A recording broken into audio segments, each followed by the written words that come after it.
Okay, so two things. One, my voice is still a little hoarse. If you hear it, like, that's my high-pitched voice. My voice is just fine. So I'm gonna move that lamp because it just exposes all the more how bald I am when my hair went up against it. That's much better. Okay, now it's more of an illusion. The second thing is that we've decided that whenever we do these, I'm not gonna tell Rob what we're gonna talk about, just so we can always see his reaction when I say what we're I don't want to do about. this always, but it is fun. No, always. Really? Always. But then I can't think of funny, quippy, witty things. Oh no, to trust say. me, you will with this one. Rob, let's talk about Phantom of the Opera.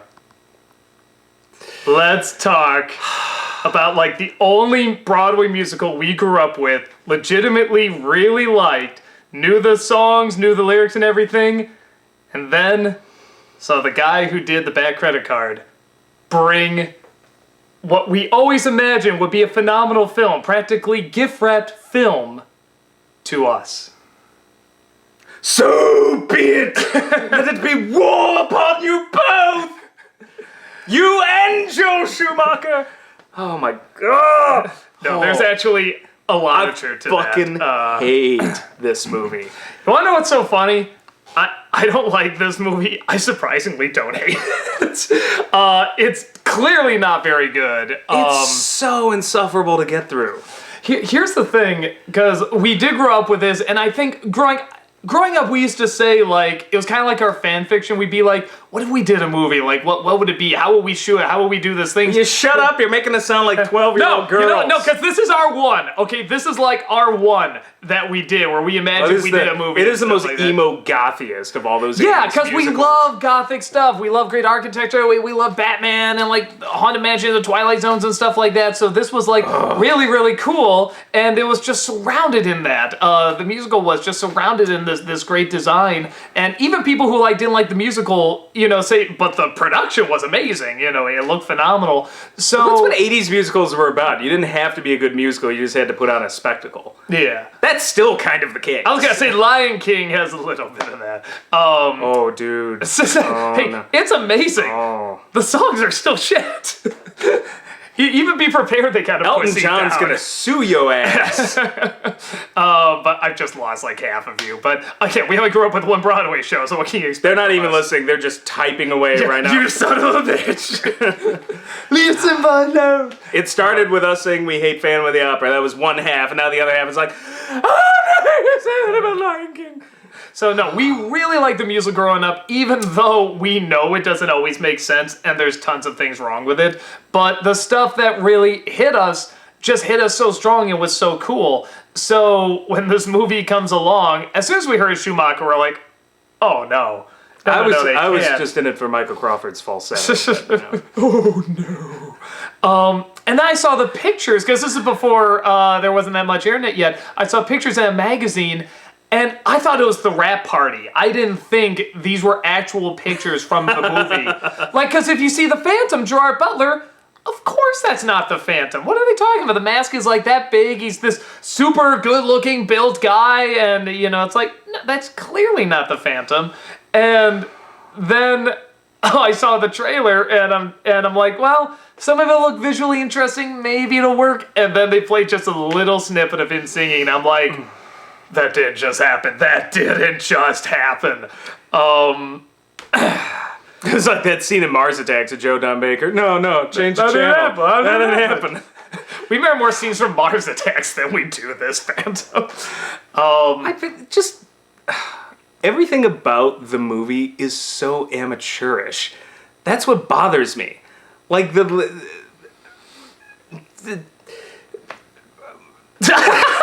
can't even. I'm like trying to think of one thing in particular. There's so many. It's like the stupid hands, the horse, which I know the horse was in the book. It still doesn't make any sense. Yeah. The Gerard Butler's singing. The makeup on him is terrible.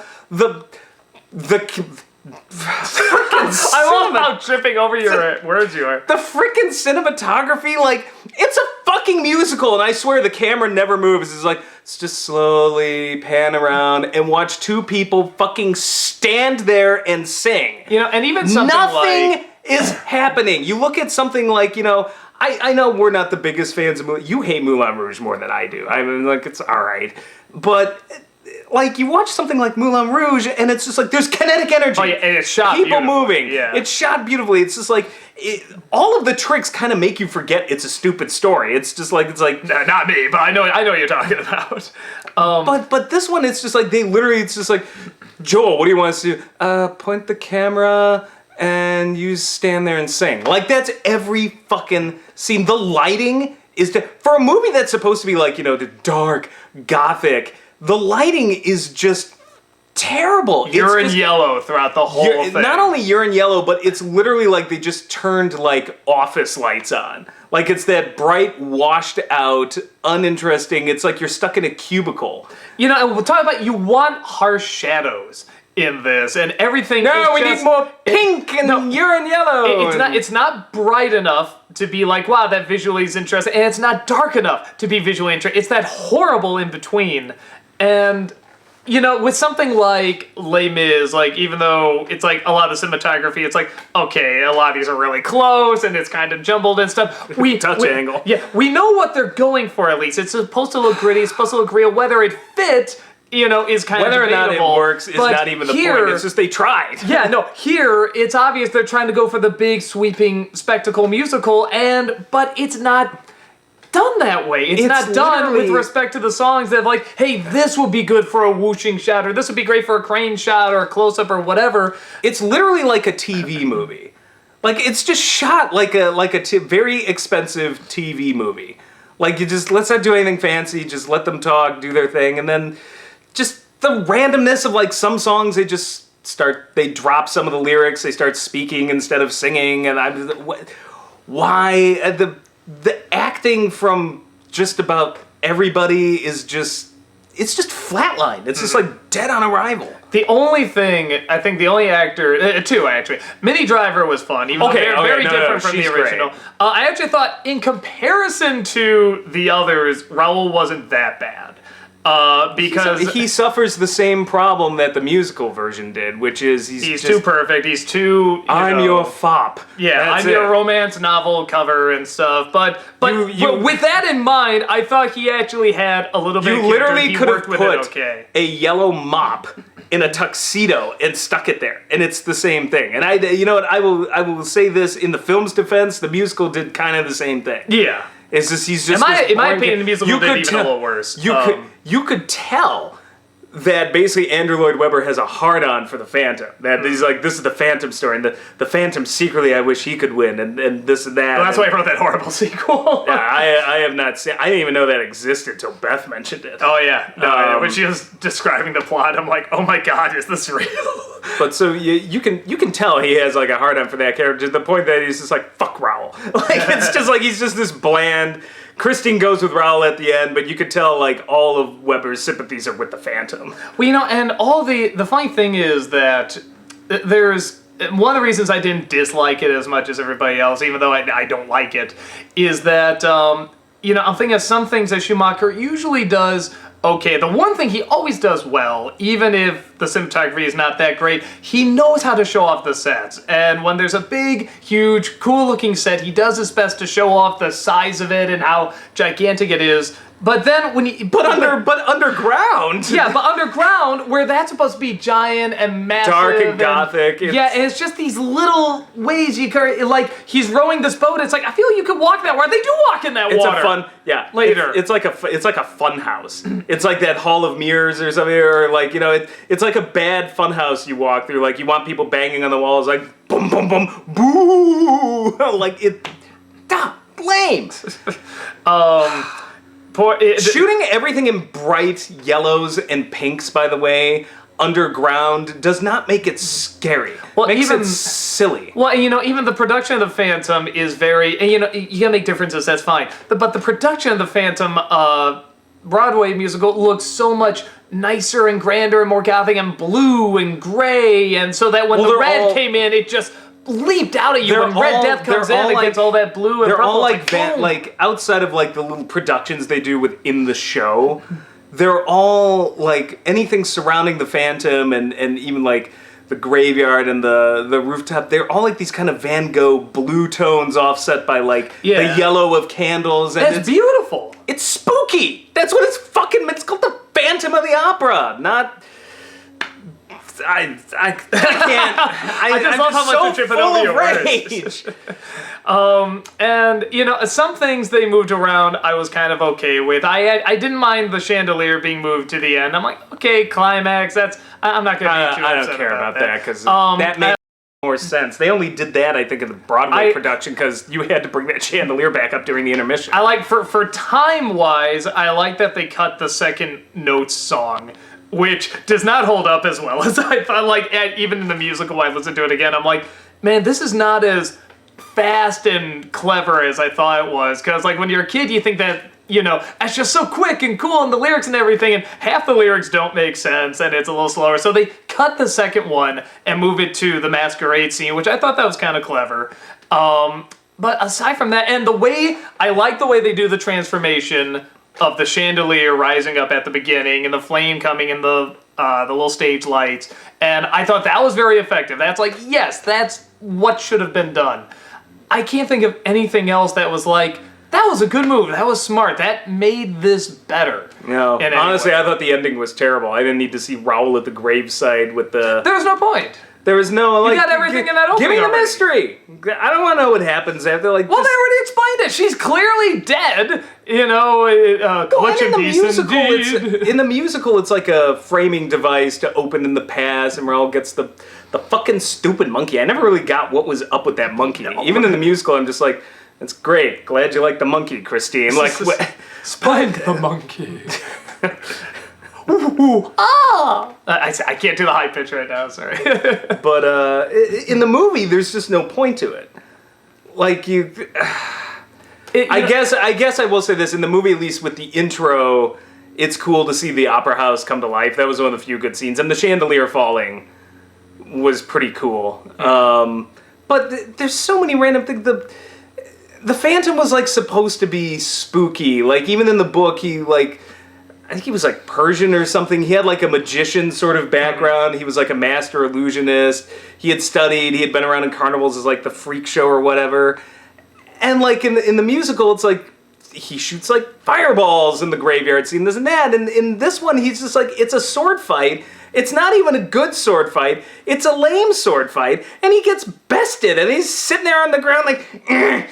jerks! Like, I'm like, why am I scared of this guy? Like, He's a pretty pathetic Phantom. And Phantom's already a little pathetic in many respects. At least in the musical, he was tortured monster. At least in the musical, he was mysterious. You know, like, always in the shadows, isn't that? Here, he just kind of has free reign almost to just walk around anywhere. I'm surprised not more people spot him. You know, and one of the scenes I thought, this is the most cinematic, you know, I can't wait till someone makes a movie of this and does something with this, is during the ballerine scene before the guy is dropped, before he's hanged. You see the shadow of the Phantom, like, projected onto the screen, like, looking around like he's in front of a light. And it's so cool to see these little ballerinas and this giant shadow of the Phantom. And you couldn't get more gothic and operatic. It's amazing. Don't do a thing with it. You just see him chasing that guy. Kind of a silly chase. He's like, oh, you're going this way? Oh, you're going this way? Oh, you're going that way? I mean, it's like a ridiculously comedic scene that then ends with him being hung. And I'm like, the fuck? Tonal shift. Like, in the musical, at least, it was more like it could mysterious. Have been a fight. Yeah, it could have been a fight. You don't know what's going on. It could have been cold-blooded murder. Here, they just flat out say it's cold-blooded murder. Well, okay, there goes my sympathy. Like, you're still almost kind of wondering what's going on up until he kills Piangi at the end. At that point, you're like, okay, this guy's just a fucking insane psychopath. Like, now we've seen the evidence. Well, and I think... You know, with Bouquet, you never quite knew what was going on there. Here, it's just like, he fucking chases that guy down, wraps a noose around his neck, and kicks him off after this goofy scene of them chasing around.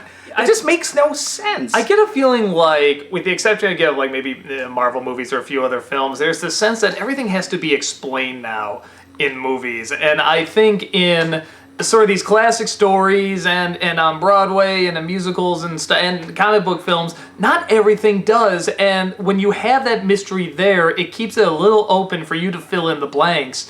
And I think that's part of the fun, is that mystery in a lot of these great stories. And when they go out of their way to show everything that's going on, like, oh, well, they never explained how he did the fireball in the musical.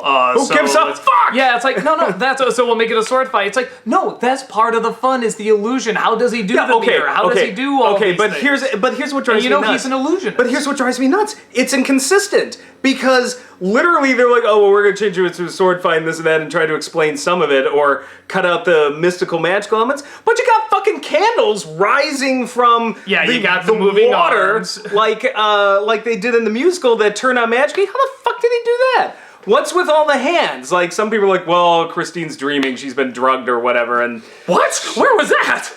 I don't know. Is it in the smoke that's everywhere? Because later you see that same hallway and there's no hands anywhere. So it's just like, was she dreaming that? Was it a magic trick? Was it? So it's like half the time she's moving her mouth, half the time she's not. Yeah, you're throwing random shit in there. So why take out some of the other elements and dumb them down with the fucking the Punjabi lasso? Like, where he just, like, in the musical, it's just like, now you could see the effect, because the lighting, at least when we saw it, wasn't done right. So you can see the tiny string holding it up, but the idea is that it's this lasso that's kind of almost magically suspended. Here, he's just like, here, I'll hold still for a second, just, and he's just like it's tied to that cage or whatever. Like shoving him, like, literally just shoving him up against, like, the cage is like, I'm like, what? This isn't even scary. And it's like, first off, how did Raoul just not slip out of that? I'm like, yeah, really? it's pretty loose. You defeated this guy in a sword fight, and all of a sudden you're just sitting there like, well, guess this is the end. You know, the water was really cold. It distracted him. No, and even in, like, the Broadway musical, because sometimes it's like a lasso hanging by, so sometimes it's just a really, really long rope that goes up. There's sort of all these various ways they do it, but the idea is that he's hanging from above, and again, cinematically, the angles you could get with that. You know, the low shots, the high shots, and all the with CGI, you could take the string out of it easily, and it would be a great effect. Yeah, no, I mean, there's so many things you could do. Oh, we gotta ground this in reality, even though we had hands holding candles earlier. Even if you don't do that effect, there has to be a way, like, you know, in the musical, he sneaks up on it. That's how he gets the rope around. Do that. Sneak up, he gets the rope around his neck, and then, like, I don't know, he hits a button or something, and it pulls him into the air.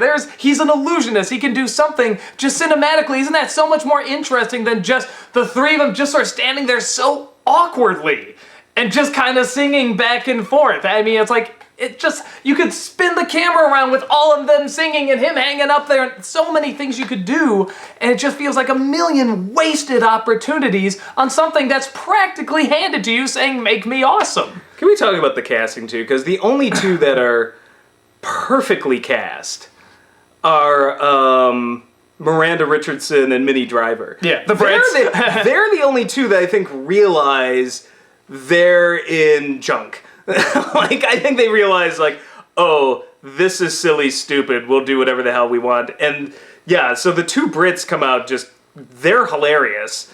I actually like them, but I think they realize this is just fucking ridiculous.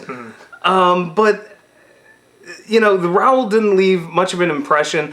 I know Raoul's supposed to be, I think, they were childhood friends, but I still feel like even then he looks like he's 10. Yeah, he looks way too young. I mean, he's well, she's super young too.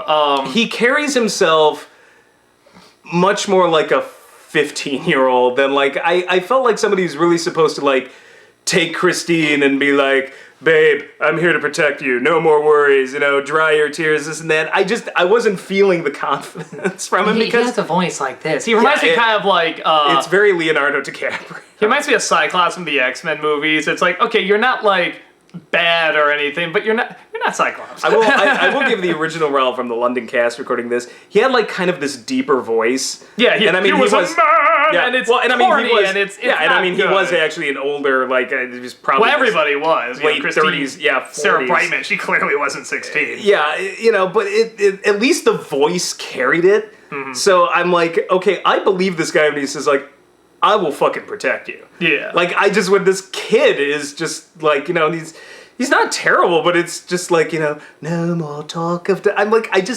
I'm like, can I hire a bodyguard then? Though we still best the Phantom somehow. Well, you had an interesting thought, because when they were talking about casting it, the big thing was Antonio Banderas. He's going to be the Phantom.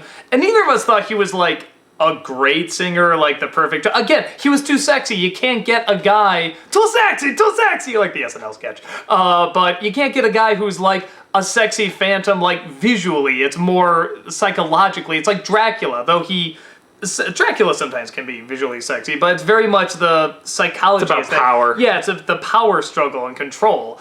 But Antonio could do that, but he was just way too good looking. You said, you had a good idea, you said he should have been Raoul. Yeah, though that would have been a really cool idea. This would have been decades. You would have had to have gotten him when he was legitimately younger. Like now you couldn't do it, but... Yeah, But I thought that was a cool idea, because that would be a cool Raoul. Like the early days of his acting. Yeah. But yeah, because like he has the confidence. That's my problem. Like most Raouls, they just kind of they suck any sort of masculinity out of them by almost being too masculine in a weird way.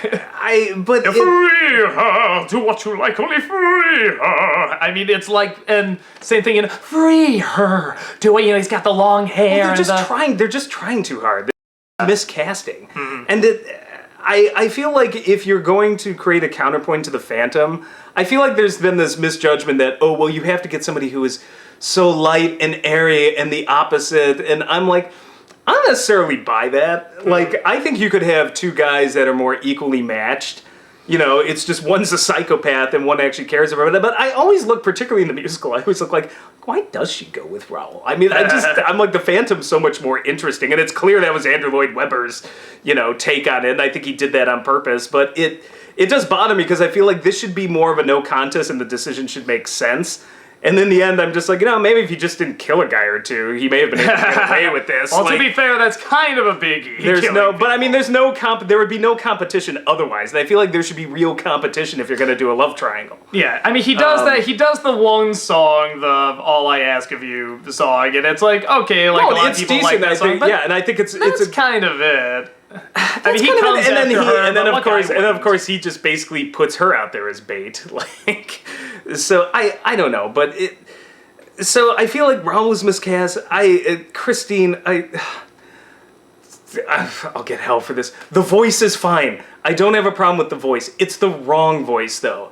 I have a problem with the voice. I don't like the voice. I think it is. It's weak. It's weak. It's not like an opera. It doesn't have that sort of operatic quality that you need for this role. It's the singer from Citizen Kane. I mean, that's not an awful voice. You can see her and it sound nice, but it's not like I'm going to pay money to see this person. Like, whoa, this is like, move over other opera stars. This one is some real competition. And on top of that, and I'm not saying Sarah Brightman and her machine gun vibrato, and that isn't like doesn't have its own sort of. But it has the strength. But yeah, it has the strength. It's like sing for me. I'm like, all right, bring down the house, why don't you? Same thing with Crawford. Is that we make fun of his voice all the time. Still silly, but it's its own weird thing that kind of works. It's its own strange power. It's like it's a punch and it's heavy and it's like he can sing. He clearly can. He has the backing, the support. As goofy as it is, I can see why it's just a little silly. Yeah, like you get why this guy would be a good teacher. They're both kind of different. Like, which I think is part of the point. That's one thing I did like about the musical. That was part of the point is they were both doing kind of different things, whereas the opera was stuck in its own like. Just doing the same old. But her acting, too. I'll say this about Sarah Brightman. And this I think was the key to part of the musical's success, she looks like a woman who is being haunted. She's got those crazy, doughy, scary eyes that just like she's either been smile. Yeah, she looks like she's being hypnotized. Been like she's being hypnotized, possessed, or like she's some walking ghost. This woman I don't know. She smiles all the time. I'm like, you don't look that put out by anything. Like, I just don't believe, like, and she's like, oh, Raoul, I'm scared. I don't believe it. Yeah. Like, when Sarah Brightman says it, I was like, I think you believe this guy's an actual ghost. I think you're out of it. Like, that's the thing about Sarah Brightman's version of it. you couldn't tell if she was just some sort of goofy, silly girl or if she was out of her fucking mind. Yeah, and I think that's what they played on. And the Phantom always played on that. Like, this girl's cuckoo for Cocoa Puffs. I can work with this. Yeah, I never got that. That's what out I of the always one in the movie. That's why I was good out Christine, is that the Phantom is very much playing that she's been through this hard ordeal. She's clearly not all there. And, he's taking advantage of that, and he's playing with her psyche. She's got daddy issues. Yeah, clearly. Her father's death clearly left her nuts. And obviously the Phantom is this older guy who comes in basically trying to move in as like a surrogate father / lover / teacher thing. I mean, it's... For what it is, this like potboiler story, it's a really creepy story. None of that really came out in the movie all that much. Like, because she's always smiling and like just doesn't... And that bothered me. And then Gerard fucking Butler. There's one other thing I'll say about Brightman comparison to the movie is that when she sang something, I should say, when she sang something, it sounded like she was saying something. When the other actress is singing, it just sounds like she's singing. In the other musical, they were singing, but they were saying something, where everyone in this musical just sounds like they're just singing. Well, now it's a song. We're going to sing a song. We're not telling you the story. They don't sing it like, we're telling the story, we're telling you what we're feeling right now. And that to me, and that portrayal of Christine that way was the key to the Lloyd Webber musical. I love the way you said the key. The key. The key. Don't go! Don't go! I got a little bit of that picture, okay. It just, you got me off track. Well, let's talk about Butler. First off, as a person, like, I think Gerard Butler's hilarious, and I have this isn't like, I would follow him to hell and back in 300. Yeah. He is amazing in that movie. I'm not even talking about sarcastic or anything. He legitimately has some incredible, as goofy as the movie is, some incredible leadership skills in that role. Sir, I'm ready to follow you. He is a Spartan. And the thing is, like, when he's in the right role, I think he's amazing. So there's no Gerard Butler haters like, no, I fucking hate. There's plenty of celebrities I legitimately just don't like. Like, he's not one of them. It is just the most Lloyd Webber, the casting director, Schumacher, shame on you for doing that to Gerard Butler. Somebody I legitimately like, because he is so fucking miscast in this role. It's, oh my god. The singing's awful. The makeup on him, the fucking sunburn or whatever on his face, it's clear that I don't think he knew what to do when it came to the acting, and I'm not saying he's a bad actor. It's just one of those where it's like, I doubt the direction he was getting was helping him much. Helpful, yeah. Just somebody who had no business to be cast in that role. Yeah. And there's not much else I can even say except for that, like, Crawford, as silly as it is, at least played it off as this hypnotizing, spooky, like, that's the thing, he's like a Scooby, like, the Crawford version is like a Scooby-Doo ghost, like, ooh! Like, he owned it, though. He just owned completely it. owned it. And the musical with its dark lighting and the spooky mist and all that, it worked, it fit. Just Gerard Butler plays it off like he's fucking Laertes. He's just like, you will sing for me, and I'm just like, it doesn't work. It's even when he whispers, he's kind of yelling, "I am your angel." Yeah. I feel bad too. For a lot of the actors, honestly, Andre and Furman I feel like they were just pushed into a movie. Yeah, they were pushed into a movie that's like, well, it's the Phantom. It's got to be. They say I can sing. I mean, why wouldn't you think you could sing if everybody says you can sing? It's pushing a square piece into a round peg, and they're like beating it down, like, no, we will make this work. Like, with pretty much nearly all the casting. I can't. Trying to think if there's anything else. Yeah. And you know what bothers me? It's like, okay, we're going on, the musical this, the musical that, and I've often said that it's like, no, you can change things. It's about adapting. Some of the changes are good. I mean, but here's my thing. Even if I didn't see the musical, I would not think this is a good movie on its own. No, it wouldn't suck me in. It's not interesting. It's bad. It is, and that's what bothers me. Like the people who defend this film, I get it. The Phantom's dreamy, Raoul's dreamy, or you like all the little hands and the candles, and she rides a pony and whatever. Whatever. Don't try to tell me though that this is good filmmaking, because literally from a technical perspective, This is terrible filmmaking. It's bad cinematography. It's only decent choreography at best. The narrative's a mess. The lighting is terrible. Like, it's community college type stuff. It's just not good filmmaking. So don't try to, if you're just like, but I like the movie, go ahead, like the movie. I don't care. That's fine. But don't be like, but it's a legitimately well-made film. It's not! So some shots... Moulin Rouge is. Yeah, so some shots, you know, one or two of them are framed nice, like I said, especially in the opening and stuff. But even watching it again, I remember when I first saw it, I thought the cinematography was more interesting back then. Because some of these tricks weren't being used as much, or we were just discovering them. Now, years later, it's like, I'm watching, it's like, man, I remember some of these shots I thought were much more impressive back then, and they just look so standard nowadays. It's like when we rewatched The Passion. I was talking to Brad about it, I was like, you know, you remember this looking a lot better? And we're like, yeah, now it just kind of looks like a Hallmark religious channel movie. You know, it just doesn't look as grand as it did back then. And I think that is something to just, you need someone that's just like, hey, not only is this going to look good, but, you know, the focus is going to really, really draw you. It's going to pop out and grab you. And that's the kind of cinematography that really holds up. Well, speaking of Brad, we were just talking. I think it pertains to this. You want an example of a bad movie that is technically made really well on a technical level? Exorcist 2. It's a terrible movie. But on a technical level, the cinematography, the production design, everything, it's a fascinating movie to watch. It's well made. It looks like a Kubrick film. It's unbelievably dreamlike. In my opinion, if you want to argue, well, I still think it's a good movie, fine. In my opinion, this is a bad movie, but what you can't argue is that it's a technically well-made film. Even on a technical level, it sucks! And I expected more from Joel Schumacher, because on a technical level, at least, Batman and Robin, I thought those sets were kind of cool. It looks cool. Like, I've seen Joel Schumacher... It doesn't look like Batman, but it looks cool. I've seen Schumacher put together better-looking films. Yeah. So it's just like, this is even just a Schumacher. The Masquerade, some of the shots of Masquerade are okay. And that was about the only standout for me. All the good shots, they're all the chandelier. Yeah. Aren't they? It's the chandelier rising up, I like and then the chandelier, it's the chandelier falling. Sparkly and fabulous, just like me. I want to make the movie only about the chandelier.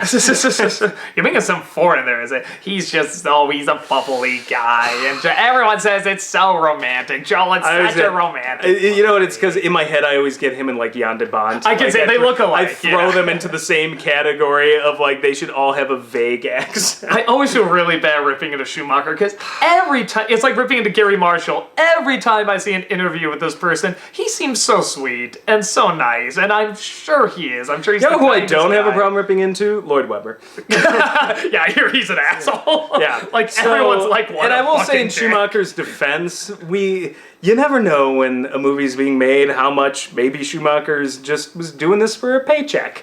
Or how much she's just like, maybe I should do it this way. And Lloyd Webber was like, no, because he had an iron grip on the movie. I always feel like he seems like a guy who doesn't fight. Like, if the studio says change this, he'll be like, well, okay. And maybe he'll put up a little bit of a fuss. But he seems like he's such a nice guy. Again, I don't know. This is speculation. But he seems like he would let the studio take over something, and they just want something safe. And he is super safe. He's a super safe director, but it's also not very interesting or very good.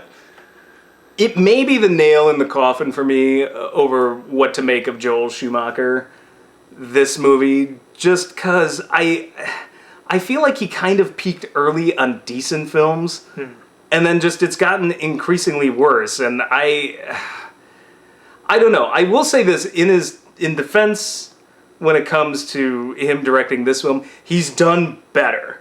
So it's not about Joel Schumacher ages anything, because I'm just like, he's done way better than this movie. I enjoy Falling Down a lot. Falling Down. Yeah, I fucking love that movie. I actually thought Batman Forever was a decently directed film. Really? Yeah. We did a whole riff on that movie. Compared to Batman and Robin. Well, okay, but anything compared to Batman and Robin. I honestly, okay. No, I know what you're saying. We make fun of Batman Forever, but the studio notes were, Jesus Christ, Batman Returns was an R rating practically, and everybody hates us for it. Lighten this fucker up. Again, that's always what I feel. I feel for what like he had to do a good job. He was pigeonholed into that. So, now Batman and Robin, I'm gonna defend. But, No, but still, the we production design was interesting. It was more interesting than in We this both film. agree he can direct fine. Like, The Client's fine. What Time to Kill is fine. Lost Boys I haven't seen. I hear is really good. So I hear that's very, very good. So it's not like, anything he touches, garbage. It's like, no. Now, Lloyd Webber, who basically was not doing movie musicals for so long, he's like, it'll never be exactly as my vision, comes out with this thing, and this is like, finally, the way I want it. Like, no, I can't defend that, and I hear he's a bit of a prick anyway. So I'm not going to lose sleep over That's all I that hear. one. Well, even you just watch him on video, like whenever he's with Sarah Brightman, it's just this competition of who can make the other feel more uncomfortable. God. they're a divorced That was a couple messy that, divorce, apparently. Like, and whenever they're you can together, just tell when it they're talking. shows. It's like one's just like sort of poking like that. Here, I'm gonna poke you back. Yeah, I'm gonna poke you back. I'm not gonna flinch. I set I'm your gonna cat poke on you back. fire. Yeah, I set your house on fire. And they're just doing the smile and stuff, and it's like, wow, this is like. But then at the end they'll just be like, you know, but he's I like love a part you. of the You he's like too. a part of the House of Lords or something, and like shows up in a fur coat and a top hat. I like that. He looks like a character no, from he does. Phantom of the Opera. So yeah, but I don't know what else to say about this film. Just immense disappointment for me. Yeah, I mean, I don't know what maybe the reason I didn't hate it as much is because I lowered it so much knowing Schumacher was directing it. I had such Batman and Robin hate. See, when I heard after Schumacher that. was directing it, I was so worried, but I thought, well, at least the production design will be good. And I was kind of horrified at how you could see the Schumacher touches here and there, but it just really wasn't even that interesting. I'm like, wow, I expected even more. And the one thing that should have been dark, because I thought Batman Forever, like, he kind of had a grasp on how to get some mood lighting some shadows and stuff. and And the underground, some thing I thought, well, he'll be able to do that. He has, experience directing in the Batcave. I'm like, what the fuck is all these fucking lights and freaking pink and like it looks like an underground grotto for a 10-year-old girl. What the? And I think the other reason I didn't dislike it as much is because, honestly, I just always wanted to see a Phantom movie. And it's like, okay, some of this Wish stuff... I got one. Well, some of this stuff I finally did see on the big screen. Like I said, all the chandelier stuff was very cool. Once in a while, him lurking in the shadows was kind of cool. So it's exactly like the musical. What'd you think? Chandelier was cool. Yeah, pretty much what everybody said when they saw the original musical. So... yeah, that's about it. Can't think of much else. All I can say is, don't go! Damn it. I can't do it. You do it. Don't go! I can't get that high. Let's just end with the falsetto. Ooh, so be it.